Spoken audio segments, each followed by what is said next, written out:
അങ്ങനെ ആ കാര്യത്തിൽ ഏകദേശം തീരുമാനമായില്ലേ.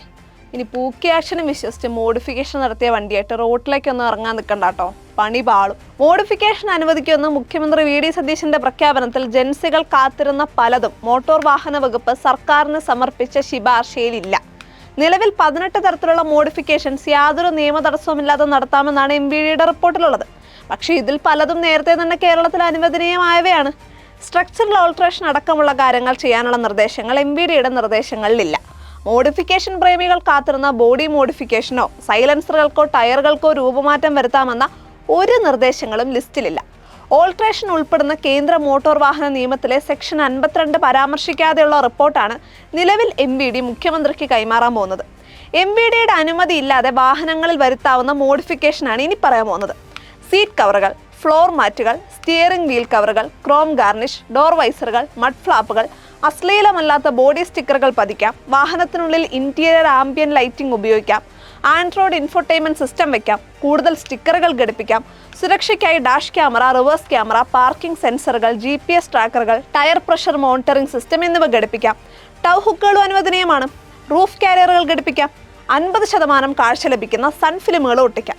ഇനി മുൻകൂർ അനുമതി ആവശ്യമുള്ള മാറ്റങ്ങളാണ് ഇനി പറയാൻ പോകുന്നത്. നിറം മാറ്റുന്നതിന് പണമടച്ച് പ്രത്യേക അനുമതി വാങ്ങേണ്ടതാണ്.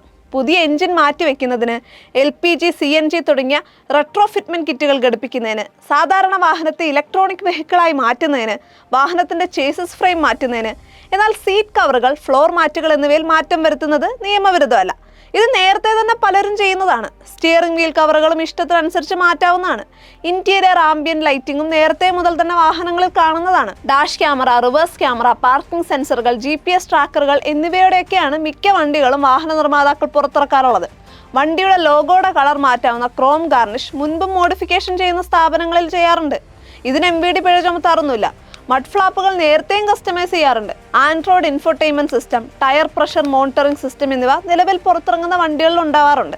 2020 മുതൽ പുറത്തിറങ്ങുന്ന കിയ ഹൈക്രോസ് വണ്ടികളിലടക്കം മിക്ക കാറുകളിലും ടയർ പ്രഷർ മോണിറ്ററിംഗ് സിസ്റ്റം ഉണ്ടാവാറുണ്ട്. ബ്രേക്ക് ഡൗൺ ആവുന്ന അല്ലെങ്കിൽ അപകടത്തിൽപ്പെടുന്ന വണ്ടികളെ വലിച്ചുകൊണ്ട് പോകാനുള്ള ടൗ ഹുക്കുകളോടെയാണ് നിർമ്മാതാക്കൾ വാഹനങ്ങൾ പുറത്തിറക്കാറുള്ളത്. റൂഫ് കാരിയർ മോഡിഫിക്കേഷൻ നേരത്തെ ചെയ്യാറുണ്ടെങ്കിലും ഇതുവരെ പിഴ ചുമത്തിയ സാഹചര്യങ്ങൾ ഉണ്ടായിട്ടില്ല. സൺ ഫിലിമുകൾ ഒട്ടിക്കുന്നതിൽ നേരത്തെ ബാൻ വന്നിരുന്നെങ്കിലും ഹൈക്കോടതി നിർദ്ദേശത്തെ തുടർന്ന് മാറ്റം വന്നിരുന്നു. MVD നൽകിയ മുൻകൂർ അനുമതി ആവശ്യമുള്ള മാറ്റങ്ങൾ ഉൾപ്പെടുന്ന ശുപാർശയിൽ നിറം മാറ്റാനായി നേരത്തെ ചെയ്തുകൊണ്ടിരുന്ന അതേ പ്രോസസ്സ് തന്നെയാണ്. കളർ മാറ്റുന്നതിനായി RTOയിൽ പണമടച്ച അനുമതി വാങ്ങിയ ശേഷം നിറം മാറ്റം വരുത്തിയ വണ്ടി കൊണ്ടുപോയി കാണിക്കുകയാണ് നേരത്തെ ചെയ്തിരുന്നത്. അപകടത്തിൽപ്പെട്ട വണ്ടികൾ നന്നാക്കുന്നതിനിടെയാണ് ചേസിസ് ഫ്രെയിം അടക്കമുള്ളവ മാറ്റം വരുത്തേണ്ടി വരിക. യുവാക്കളാണ് വാഹനങ്ങളിൽ മോഡിഫിക്കേഷൻ നടത്തുന്നവരിലേറെ. ബോഡി മോഡിഫിക്കേഷൻ, ശബ്ദം കൂടിയ സൈലൻസറുകൾ, വലിയ ടയറുകളൊക്കെ ഘടിപ്പിക്കുന്ന മോഡിഫിക്കേഷനുകളാണ് ഇവർ കൂടുതലായിട്ട് ഇഷ്ടപ്പെടുന്നത്.